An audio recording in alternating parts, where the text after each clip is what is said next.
Yung mga kabarberos, ang gagawin nating video ngayon ay sariling request ng ating client. Hindi raw masyadong manipis ang patilya, tapos naka-taper yung likod, curtain cut, parang Korean style. Kaya gagamitan natin ng number 2 sa gilid dahil ayaw niya ng masyadong pudpud dito sa part na to.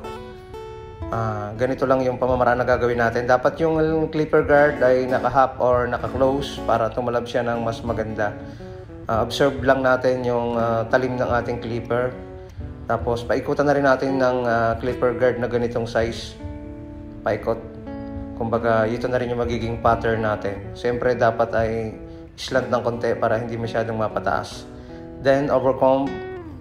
Taas natin ng konti yung adjuster niya para tumalab ng mas maganda.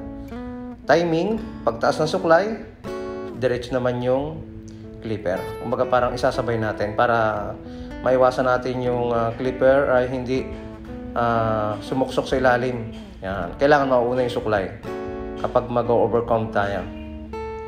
Next na gagawin, 1.5 na clipper guard dahil hindi nga masyadong pudpud yung gusto niya. Kaya alalay lang yung gagawin nating pagbawas dito. Nilagyan natin ng ipit sa kabilang side dahil ang gusto niya yung curtain style o na parang makikita natin nakabagsak yung part ng bangs saka yung pinakang gilid niya. Paikot din. Kaya natin ginagamitan ng iba't ibang klase ng clipper guard para hindi masyadong mapersa yung pagbawas. Na-estimate natin kasi minsan yung part ng anit niya may mga kunting angat o nakabukol. Kapag nirekta natin yan, makikita natin biglang puputi. Kaya dapat ganito yung step by step na gagawin natin, lalo na sa mga beginners. Effective ito ang paggamit ng clipper guard. Then gamit tayo ng trimmer kapag magagawa tayo ng lines. Yung ipinakita niya sa aking gupit na paggagayahan ay patulis yung patilya niya. Kaya gawin nating patulis din yung part ng kanyang patilya. Ang importante kasi kapag gumagamit tayo ng trimmer kapag nagla-line ay para madali na yung aahitan natin. Ngayon, direkta na natin ang trimmer dito na sa part na to dahil gusto niya medyo naka-taper yung likod, medyo mataas. Ayun, manipis ang gusto niya dito sa may part na to. Sa paggamit ng trimmer, dapat estimate yung paghagod, dahan-dahan, baka mapataas o mapasobra. Hindi natin kailangang persahin ng pagbawas. Laging pa-motion, pa-slant para hindi mapataas yung pagkakabawas nito. Yun. Then, lagyan na rin natin ng lines dito sa part na to. Ang kagandahan ng nilalagyan ng lines, kapag nag-ahi tayo, kunti na lang yung tatanggalin natin at hindi mahihirapan yung ating blade sa pag-ahit kapag maliliit na buhok na lang yung kailangan nating putulin. Diba? Parang inahit na rin siya kasi yung trimmer na ginamit natin manipis ang talim at talaga naka-zero gap yan. Yung part na baba, para hindi masyadong makapal, number 1, gamitin natin.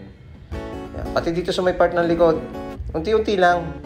Huwag nating irekta kasi kapag nirekta natin yan, mapupersa yung pagnipis, masyadong tataas. Hindi na masusunod yung gusto ni client kapag nirekta natin tapos napataas yung paghagod.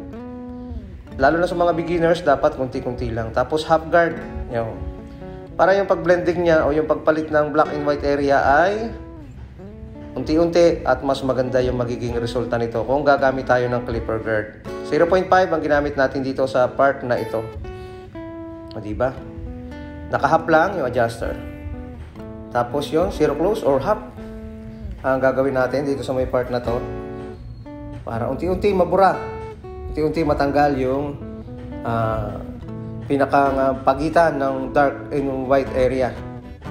Kasi nagkakameron dyan ng pinakang pagitan Kaya kailangan ganoon ang proseso. Basahin natin. Tapos bago ahitan. Yan, unti-unti.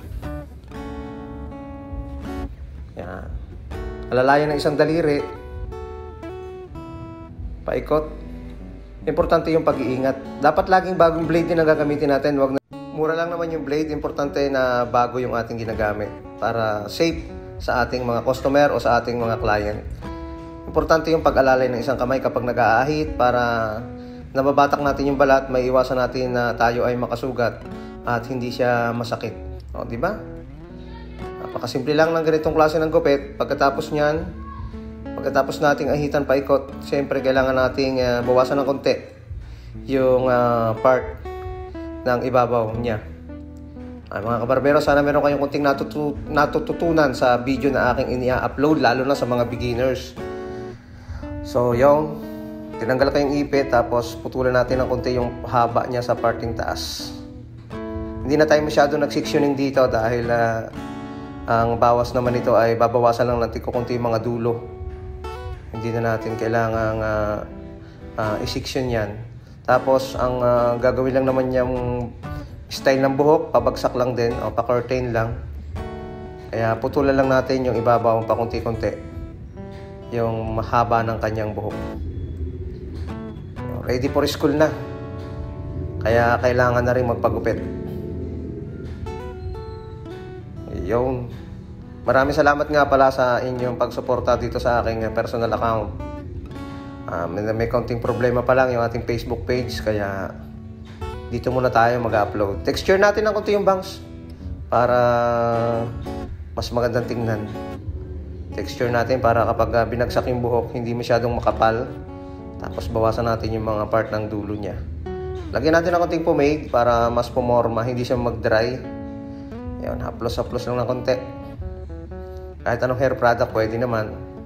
Ayun. Suklay natin ng suklay na medyo malaki yung kanyang ngipin-ngipin ng suklay para mas maganda yung pagbagsak ng kanyang buhok. Pwede pa nating bawasan kung may kailangan tayong putulin. Yung, diba? Simpleng gupit. Natuwa naman si Totoy dahil ganito yung gupit na gusto niya. Yan. Bago natin tanggalin yung balabal niya, siguraduhin natin na malinis at walang natitirang buhok. O, diba? Maraming salamat mga kabarberos sa inyong panonood.